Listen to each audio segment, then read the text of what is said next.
여호와께서 하늘에서부터 번제단에 불을 내려 응답하시고, 오늘의 말씀 속에 우리 성도들의 그 크신 은혜가 함께 여호와께 들려지고 또 응답을 받을 수 있는 축복의 시간이 되기를 주의 이름으로 부탁드리겠습니다.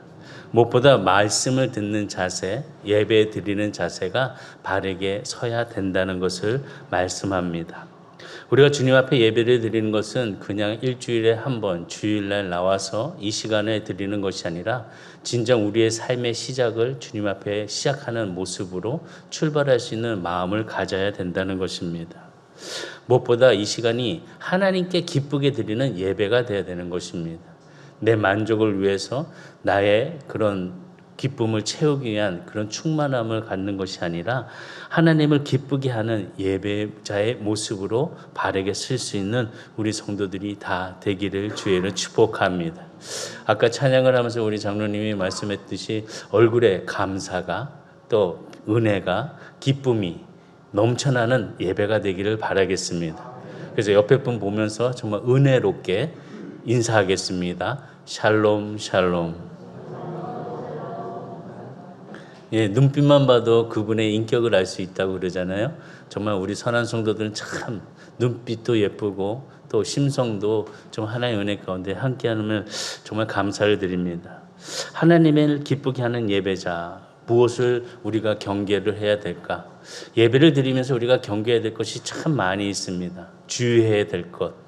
그러나 우리는 그 주의를 그냥 무시하고 넘어간다면 그 예배는 진정 하나님께 드리는 예배가 아니라 세상에서 그냥 흐름의 그런 시간들처럼 그냥 왔다 가는 예배가 될 수밖에 없습니다. 그래서 진정으로 하나님 앞에 예배를 드리는 자들에게는 이런 충동, 무엇보다도 사단의 충동을 경계하는 마음을 갖고 있어야 합니다. 늘 우리의 마음을 누가 자꾸 두드립니다. 자꾸 무슨 이야기, 무슨 문제, 무슨 사건 이런 것들을 우리의 마음에 심어 놓습니다. 그럼을 통해서 진정으로 하나님을 바라보며 예배할 그 시간에 우리의 마음이 흔들리며 우리의 마음이 자꾸 다른 쪽에 관심을 가지고 시선을 돌릴 때가 있습니다.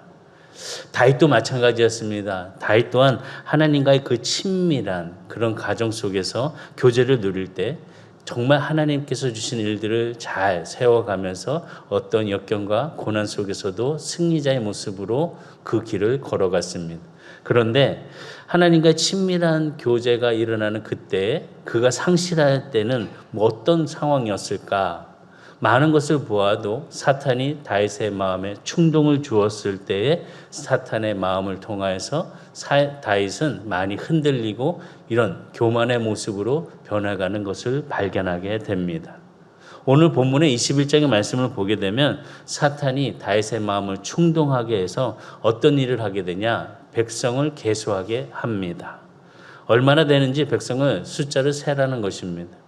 본문 1절과 2절의 말씀을 다시 읽어보면 사탄이 일어나 이스라엘에게 대적하고 다윗을 충동하여 이스라엘을 계수하게 하니라. 지금 1절의 말씀의 시작을 보게 되면 사탄이 일어나라고 말씀이 기록되어 있습니다. 그러니까 사탄이 일어나서 다윗의 마음을 충동하게 했다는 것입니다. 그래서 백성들을 계수하게 하게 되는데 2절의 말씀 다시 또 이어서 보면 다윗이 요압과 백성의 지도자들에게 이르되 너희는 가서 브엘세바에서부터 단까지 이스라엘을 계수하고 돌아 내게 보고하여 그 수요를 알게 하리라. 지금 사탄이 일어나서 다윗의 마음에 이런 교만한 마음을 심어 주었다는 것, 충동을 주었습니다. 그래서 다윗은 얼마나 이스라엘 백성들이 되는지 그 숫자를 세게 합니다.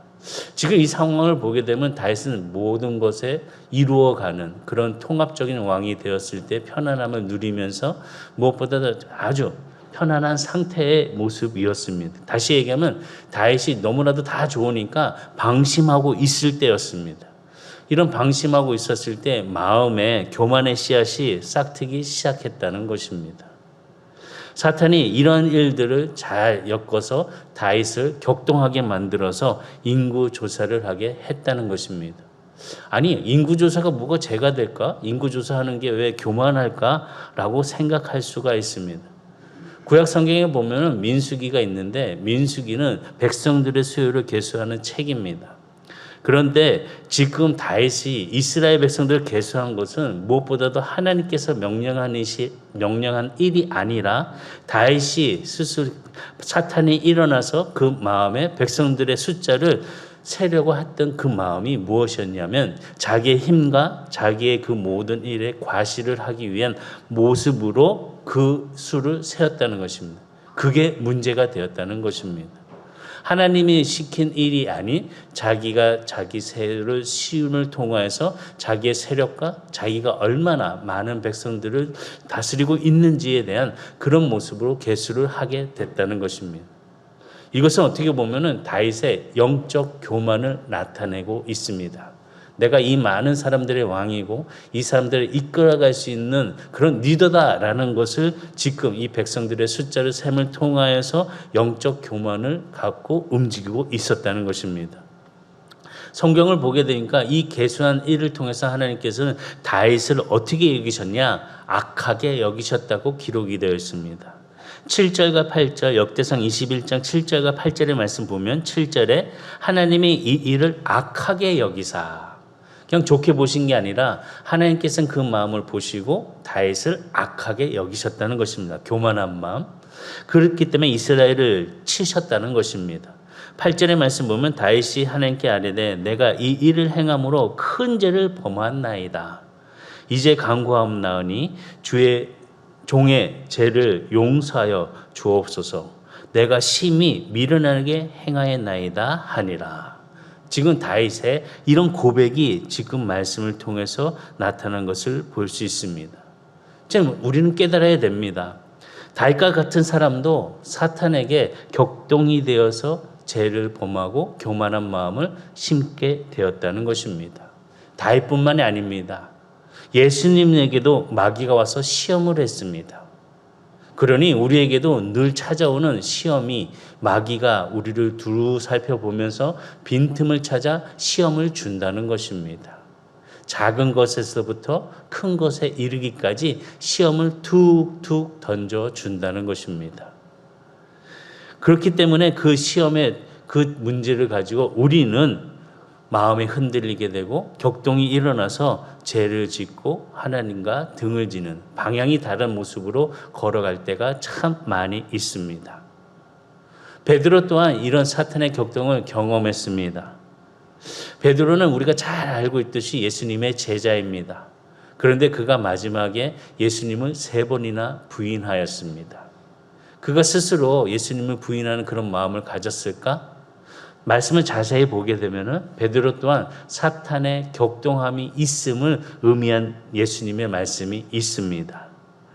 이전에 예수님께서 베드로에게 사탄의 격동에 대한 것을 말씀해 주셨습니다. 그렇기 때문에 베드로 보고 늘 깨어 기도하라 라고 하시면서 베드로를 위해서 중보기도 하신 예수님의 말씀이 누가복음 22장 31절과 32절에 보면 시몬아 시몬아 보라 사탄이 너를 밀가루를 부르듯이 하려고 요구하였으나 지금 사탄이 너를 격동시키려고 하고 있다. 지금 예수님께서는 베드로를 위해서 중보기도 하고 있는 모습을 보여줍니다. 그래서 32절에 보면 그러나 내가 너를 위하여 내 믿음이 떨어지지 않기를 기도하였노니 예수님께서는 무엇보다도 베드로의 믿음이 떨어지지 않기 위한 중보기도를 하셨다는 것을 기록하고 있습니다. 너는 돌이킨 후에 내 형제를 굳게 하라. 예수님께서 이 모든 상황을 알고 계시고 사탄이 베드로를 격동시킬 것을 미리 기도함을 통하여서 야, 너 주의해야 된다. 사탄이 너의 마음을 격동시킬 일이 있으니까 거기에 너는 준비하고 모든 일의 믿음을 굳세게 잡아라 라고 예수님은 기도하셨다는 것입니다. 우리에게도 이런 기도의 모습으로 우리의 삶 속에 우리의 영적인 그런 모습 속에 건강을 지키기 위해서는 기도하면서 사탄의 무리의 격동을 물리칠 수 있는 지혜로운 성도가 돼야 된다는 것입니다. 그냥 다 좋아. 이것도 좋고 저것도 좋고 그냥 이거 저거 에이 뭐 어때? 그래도 되겠지? 라는 그런 마음 속에 사탄은 우리를 이용한다는 것입니다. 그렇기 때문에 우리는 그 사탄의 격동을 분별할 수 있는 지혜를 가지고 늘 말씀 안에서 기도하며 지켜갈 수 있는 성도가 돼야 된다는 것입니다. 사탄은 늘 우리와 함께하고 있습니다. 틈을 보고 있습니다. 언제 밀면은 넘어지지 않을까? 언제 내가 이것을 던져주면 그것을 짚지 않을까? 라고 하면서 우리를 늘 함께 하면서 우리를 괴롭히고 있습니다. 그렇기 때문에 우리의 삶은 영적 싸움을 매일매일 해야 하는 그런 모습으로 기도하며 깨어 있어야 한다는 것입니다. 깨어 있지 않으면 사탄에게 눌려 우리의 영은 병들어 갑니다.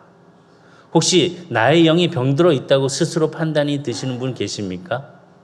거의 없을 겁니다.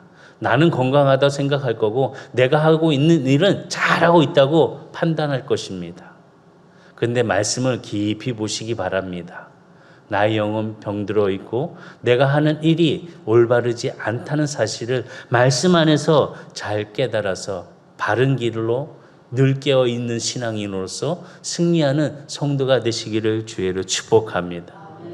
베드로가 이런 경험을 했기 때문에 베드로 전서에 그 마귀를 경계하라고 우리에게 말씀을 전합니다.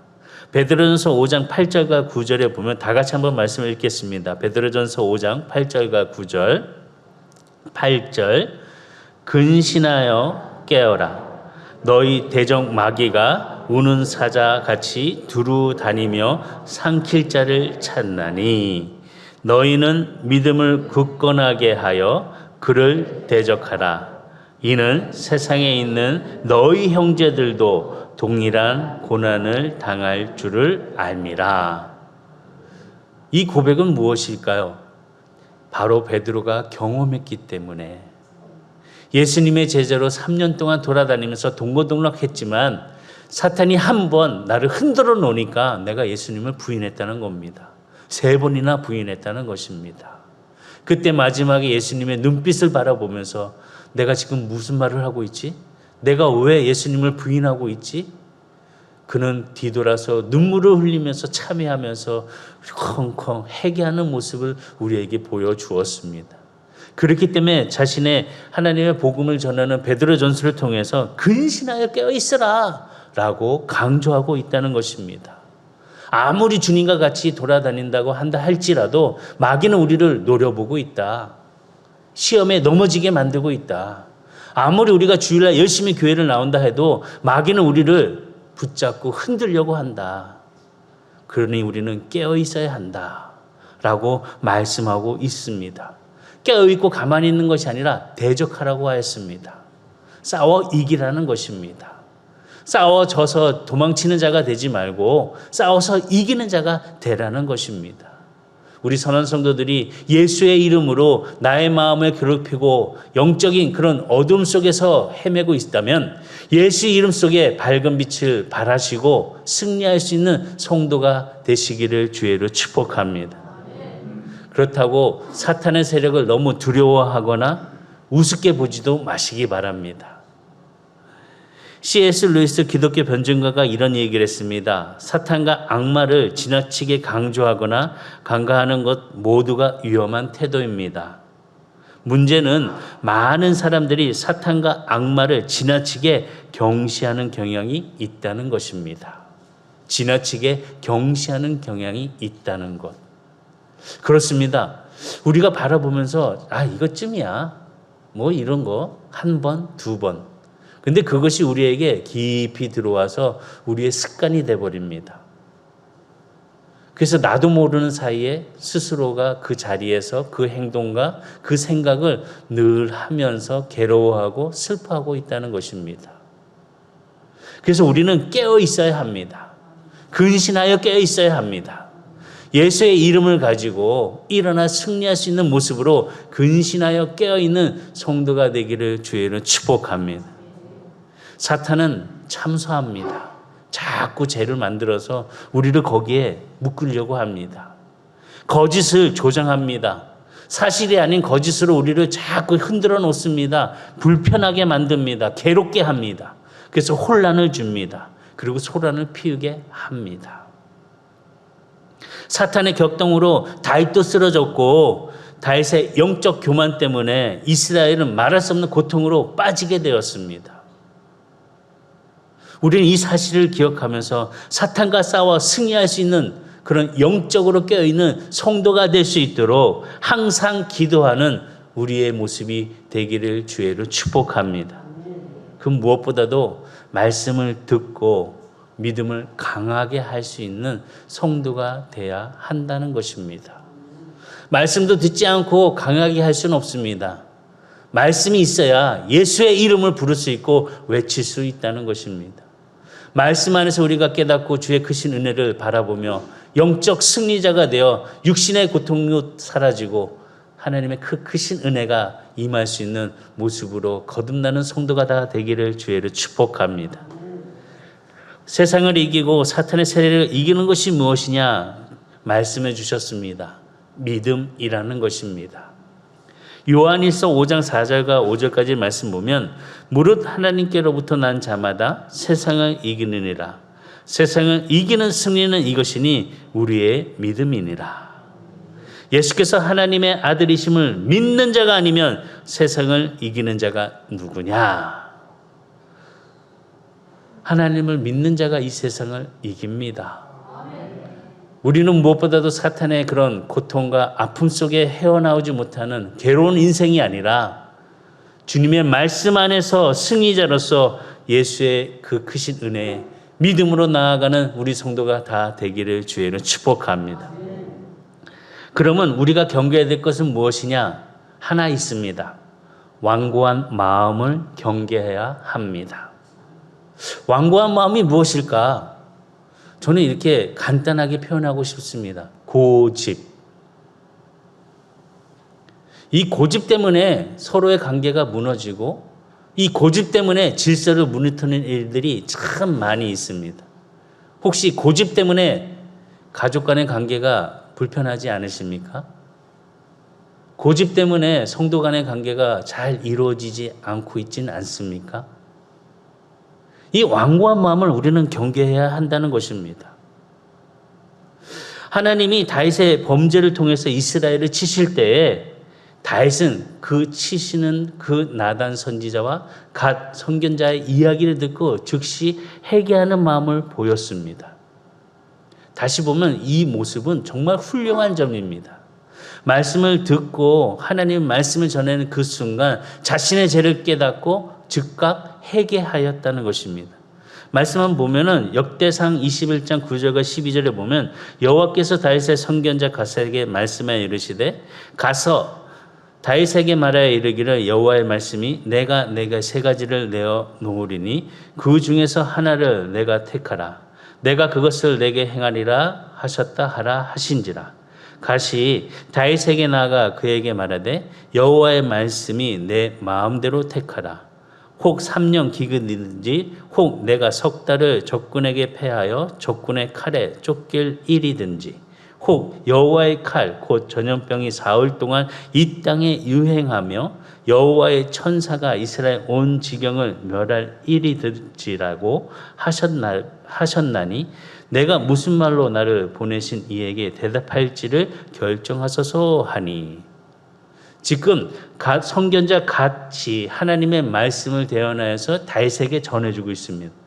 그런데 이 말씀을 들을 때 다윗은 그의 말을 경청하고 있다는 것입니다. 말씀을 경청하는 거 이거 참 중요합니다. 여기서 크게 바라볼 수 있는 것은 다윗과 사울의 차이가 여기에 있다는 것입니다. 다윗은 하나님의 말씀을 증거하는 선견자의 이야기 또 나단 선지자의 이야기를 경청하였습니다. 그런데 사울은 듣지 않았습니다. 말을 듣지 않았다는 것입니다. 여기서 큰 차이가 있다는 것입니다. 사울은 하나님의 말씀을 증거하는 자의 말을 기울이지도 아니었고 그 말씀을 거역하였고 완고한 마음을 품었다는 것입니다. 내 생각이 이렇게 해야 되는 건데 내가 귀한 것 빼서 하나님 앞에 제물을 드리기 위해서 해놓은 건데 이거 급한데 선지자 기다릴 수 없어. 바로 야 제단에 불을 올려라. 이런 교만함이 일어나는 것을 볼 때에 사울은 경청하지 않았다는 것입니다. 자기 하고 싶은 대로 했다는 것입니다. 이런 분 있지 않습니까? 자기 하고 싶은 대로만 하는 사람. 끝까지 한번 해보시기 바랍니다. 하나님이 이런 사람 버리십니다. 사울처럼 버리십니다. 그런 벌을 받지 않기 위해서는 다윗처럼 듣는 자가 돼야 됩니다. 경청하는 자가 돼야 된다는 것입니다. 이제 선견자 갓을 통해서 하나님의 말씀을 들었을 때 다윗은 회개를 합니다. 다시 얘기하면 하나님의 음성 앞에 반응하고 있다는 것입니다. 우리는 참 잘 듣습니다. 그런데 반응이 없습니다. 그러면 다시 보면 말씀을 잘 듣고 있는 게 아니라는 겁니다. 역대상 21장 13절에 보면 다윗이 갓에게 이르되 내가 공경에 빠졌도다. 여호와께서는 긍휼이 심히 크시니 내가 그의 손에 빠지고 사람의 손에 빠지지 아니하기를 원하나이다 하는지라. 다윗은 그 말씀을 듣고 온전하게 하나님의 뜻에 따라 선택하는 그런 모습으로 순종하는 것을 보여줍니다. 세 가지의 일을 하나님은 다윗에게 선택하라고 부어주었습니다. 그랬을 때 다윗의 선택에 따라서 온역으로 이스라엘을 치셨습니다. 그때 죽은 자가 7만입니다. 그 한 사람 때문에 백성 7만이 죽었습니다. 그 한 사람 때문에 예배가 망가졌습니다. 그 한 사람 때문에 하나님의 자녀들이 욕을 먹었습니다. 다윗 한 사람 때문에 7만이라는 사람이 죽었습니다. 죄는 정말 무섭습니다. 죄는 결과를 낳는다는 사실을 보여주고 있다는 것입니다. 죄의 결과가 당장 일어나지 않지만 우리는 그 죄에 대한 결과에 대해서 방심해서는 절대 안 된다는 것입니다. 그 죄에 대한 대가를 지불할 수 있는 마음의 믿음이 있어야 된다는 것입니다. 다윗은 자신의 죄 때문에 하나님의 백성들이 고통받는 것을 괴로워하였습니다. 그러면서 하나님 앞에 기도를 하면서 회개를 하면서 재앙을 멈춰달라고 강청합니다. 그 말씀이 21장 16절과 17절에 있습니다. 다 같이 한번 말씀 보겠습니다. 16절과 17절. 다윗이 눈을 들어 보매 여호와의 천사가 천지 사이에 섰고 칼을 빼어 손에 들고 예루살렘 하나님을 향하여 편지라. 다윗이 장로들과 더불어 굵은 베옷을 입고 얼굴을 땅에 대고 엎드려 하나님께 아뢰되 명령하여 백성을 계수하게 한 자가 내가 아니니까 범죄하고 악을 행한 자는 곧 나니이다. 이 양떼는 무엇을 행하였나이까? 청하건대 나의 하나님 여호와여, 주의 손으로 나와 내 아버지의 집을 치시고 주의 백성에게 재앙을 내리지 마옵소서 하니라. 아멘. 진정으로 하나님 앞에 다윗은 회개하고 있습니다. 저는 이 말씀 보면서 정말 온몸이 찌릿찌릿했습니다. 왜냐? 17절의 말씀 보면 다윗이 이렇게 고백을 합니다. 하나님께 아뢰되 명령하여 백성을 계수하게 한 자가 누구입니까? 다윗이랍니다. 내가 했습니다. 범죄하고 악을 행한 자가 누구라고 이야기합니까? 나라고 이야기합니다. 우리는 많은 일 속에 죄와 범죄, 모든 상황 속에 남 탓할 때가 많이 있습니다. 진정한 회개는 나인 것입니다. 내가 누구를 잘못 만나서 인생이 이렇게 됐어. 제가 우리 팀이 아니었으면 우린 승리할 수 있는데 제가 우리 팀이어서 승리를 뺏겼어. 남 탓합니다. 누구 때문에? 그러나 다윗은 진정으로 철저하게 자신의 죄를 고백합니다. 나의 죄 때문에 이 백성들이 왜 고통을 당해야 됩니까? 나의 죄 때문에 왜 많은 악한 행함을 저들이 죽어야 되고 저들이 아파야 합니까? 멈춰 주시옵소서. 다윗은 이런 기도를 했습니다. 우리 성도의 기도도 이런 기도로 주님 앞에 바르게 쓰는 자가 되시기를 주의로 축복합니다. 하나님, 내가 저 인간만 안 만났어도 인생 이렇게 살진 않았을 텐데 남 탓하지 마시고 그 선택은 내가 한 것이지 다른 사람이 한 것 아닙니다. 스스로가 바라볼 수 있는 다윗과 같은 고백의 죄가 회개가 일어나는 우리 성도가 되기를 주의로 축복합니다.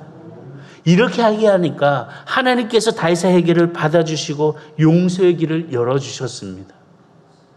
역대상 21장 18절과 19절에 보면 여호와의 천사가 갓에게 명령하여 다윗에게 이르기를 다윗은 올라가서 여부스 사람 오르난의 타작 마당에서 여호와를 위하여 제단을 쌓으라 하신지라. 이에 갓이 여호와의 이름으로 이른 말씀대로 다윗이 올라가니라.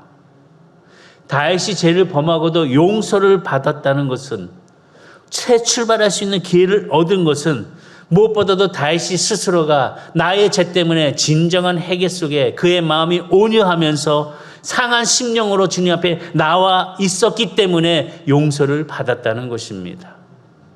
깨진 심령은 부드럽습니다. 그의 마음이 옥토가 된다는 것입니다. 아직도 우리의 마음이 딱딱해져가지고 뭘 심으려고 해도 땅도 파져지지도 않고 뿌리면은 그냥 씨가 위에서 햇빛에 타 죽고 날아가는 새들이 쪼아먹고 좀 자라다가 가시덩풀 때문에 햇빛을 받아 자라지 못하고 무엇보다 깨진 심령으로 우리의 마음이 온유하며 부드러운 성도로서 말씀 안에서 진정으로 자신을 바라볼 수 있는 우리 성도가 다 되기를 주의로 축복합니다. 그렇기 때문에 다윗은 용서를 받았습니다. 사울은 용서를 받지 못하고 하나님 앞에 버림을 받았다는 사실을 기억하고 우리 스스로가 이 죄에 대한 모습과 이 죄에 대한 반응을 어떻게 보여야 되는 것인지를 다시 한번 사울과 다윗을 통해서 나 때문에 이 백성들 고통당하지 말게 하여 주시옵소서. 나의 죄 때문에 고통을 당하는 자들이 되지 말게 하여 주시옵소서. 스스로가 바라볼 수 있는 우리 성도가 되시기를 주의로 축복합니다. 죄에 대한 반응을 바르게 보여야 된다는 것입니다. 어떤 사건의 문제가 우리를 힘들게 하는 것이 아니라 그 사건에 대한 반응이 우리를 더욱 힘들게 한다는 것입니다. 믿음의 사람으로 말씀 안에서 그 문제와 사건들의 반응이 하나님과 함께함을 통하여서 승리자가 될 수 있는 성도들이 되시기를 주의로 축복합니다. 말씀으로 함께 일어남을 통해서 지혜로운 자가 되어서 그 말씀의 은혜가 하나님께서 용서하심의 그 기쁨이 온전하게 이루어지는 우리 성도들이 되기를 바라겠습니다. 그래서 다윗은 모든 이스라엘의 용서를 받고 그 용서함의 대가를 지불한 지혜 있는 사람이었습니다. 범죄한 다윗에게 하나님께서는 그 길을 열어주셨습니다. 어떻게 열어주셨냐? 바로 오늘 안에 타작 마당에서 여호와를 위하여 단을 쌓으라는 것이었습니다. 다윗의 하나님의 말씀대로 오르난의 타작 마당에 올라갔습니다. 올라가서 하나님의 그 말씀대로 오르난에게 내가 값을 지불할 테니 그 타작 마당을 하나님께 단을 쌓도록 내어달라고 부탁을 합니다. 그 내용이 20절과 22절에 있습니다. 그때 오르난이 밀을 타작하다가 돌이켜 천사를 보고 오르난이 4명의 아들과 함께 숨었더니 다윗이 오르난에게 나아가매 오르난이 내다보다가 다윗을 보고 타작마당에서 나와 얼굴을 땅에 대고 다윗에게 절하매 다윗이 오르난에게 이르되 이 타작하는 곳을 내게 넘기라. 너는 상당한 값으로 내게 넘기라. 내가 여호와를 위하여 여기 한 제단을 쌓으리니 그리하면 전염병이 백성 중에서 그치리라 하니라. 오르난에게 이 타작마당을 나에게 줘라. 내가 이 타작마당에 대한 값을 지불할 테니까 이곳에서 내가 여호와의 제단을 쌓아서 백성들에게 일어나는 이 온역들을 멈추게 할 것이다 라고 말을 합니다. 이 말을 들은 오르난의 반응도 참 대단합니다. 뭐라고 얘기하냐? 오르라는 모든 것을 값없이 주겠다는 것입니다. 땅뿐만 아니라 소들도 곡식들도 곡식을 타는 그런 기계들도 밀까지 다 주겠다는 것입니다.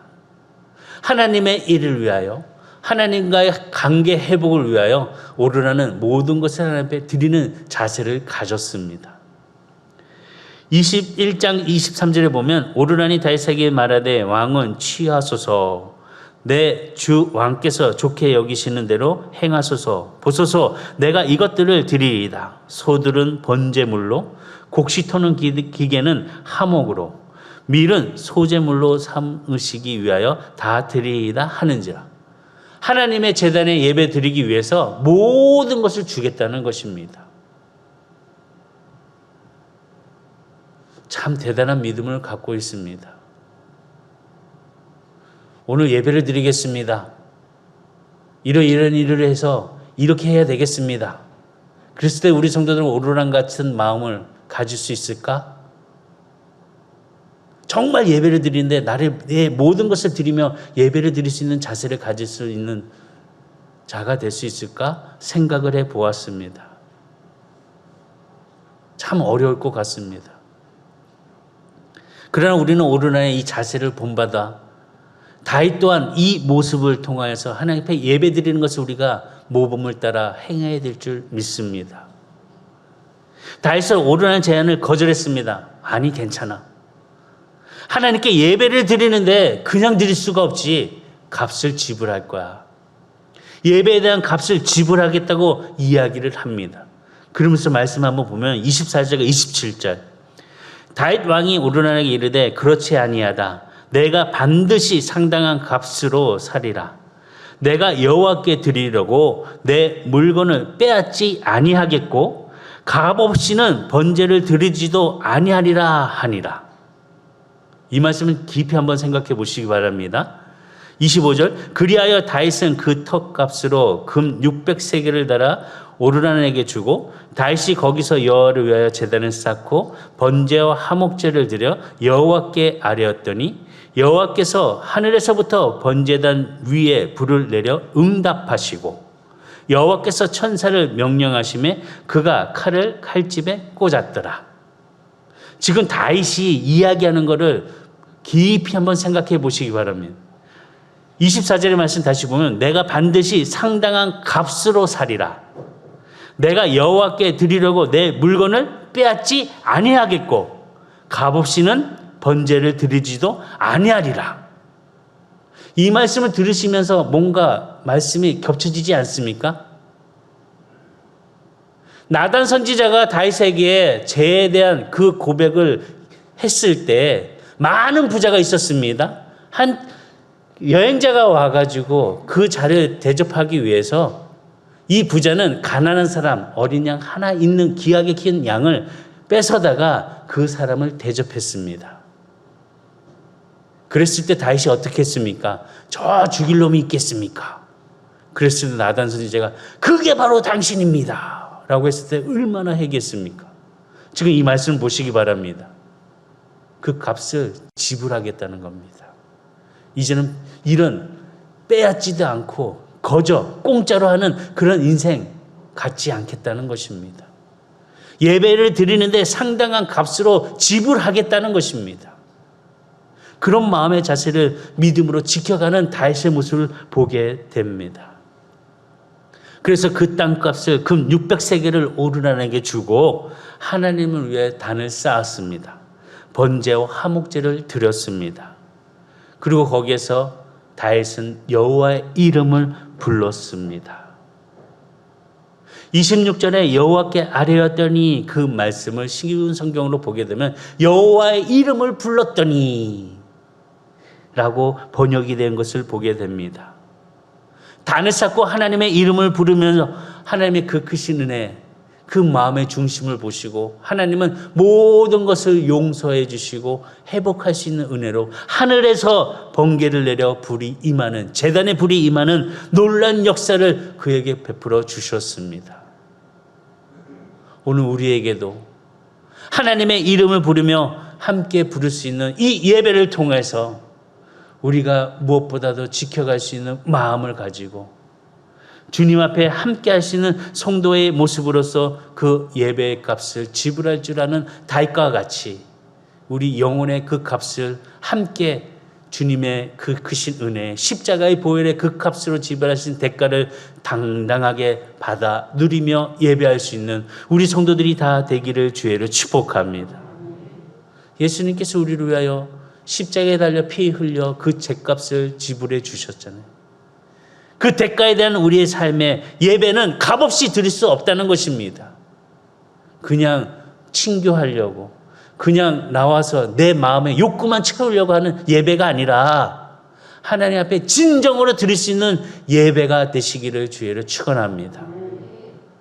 다윗과 같이 그 크신 은혜를 바라보면서 예수님께서 십자가에서 지불하신 그의 피의 값을 그냥 헛되이 보내는 예배자가 되지 마시고 그 보혈의 피로 새롭게 일어나는 어떤 희생보다 주의 크신 은혜의 십자가의 희생을 통하여 그 피값을 의지하며 예배할 수 있는 우리 성도들이 다 되기를 주의로 축복합니다. 무엇보다 목숨을 걸 수 있는 예배자가 되어야 됩니다. 목숨을 걸 수 있는 하나님의 자녀들이 되어야 된다는 것입니다. 성경에 세 인물이 있습니다. 사드락과 메삭과 아벳느고. 우상 숭배를 거부하고 참되신 하나님을 예배하기 위해서 목숨까지도 내놓았습니다. 목숨까지도 내놓아 생명을 바쳐 하나님 앞에 예배를 드렸을 때 하나님은 그들을 사랑하시고 그들을 구원해 주셨습니다. 풀무불 가운데서도 보호해 주셨습니다. 그들을 인도해 주셨습니다. 오늘 우리의 삶도 가치 있는 예배자로서 우리의 삶이 하나님과 함께하고 있다는 것을 기억하시고 철저한 모습 속에 주의 크신 은혜를 바라보며 나아가는 성도가 되시기를 주의로 축복합니다. 기도하시겠습니다. 전능하신 하나님의 그 크신 사랑을 감사드립니다.